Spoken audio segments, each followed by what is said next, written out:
My name is Xin Liu, and everybody calls me Liu. Oyster farming, just like any type of farm, only difference is we're farming in the water.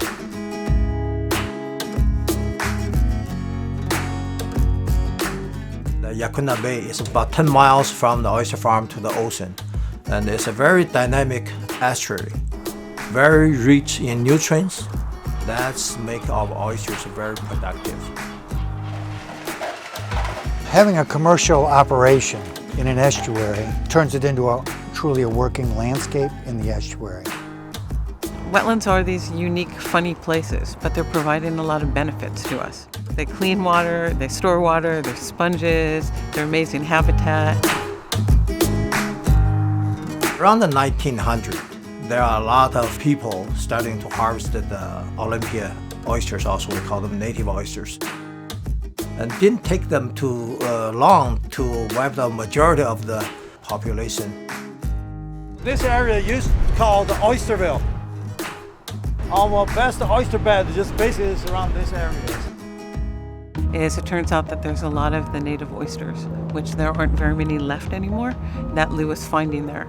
So now we have this partnership between Oregon Oyster Farms, the Confederated Tribe of Siletz Indians, and the Wetlands Conservancy to bring back the native oyster.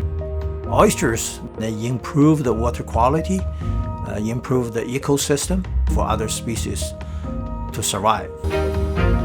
The way that he manages creates the habitat, the substrate, for native oysters to settle out on.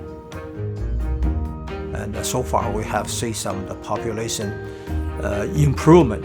The numbers increase a lot. These are all native oysters. From day one of meeting Lou, we just really care about the Yacuna estuary. You know, without the local community support, we cannot be there today. I'm fortunate enough to have these experiences where you actually fall in love with these places and you become an advocate for them. Communities are part of a landscape. And by each of us telling each other's story is that we're growing the number of people that both care about conservation and that connection of food to place and to community.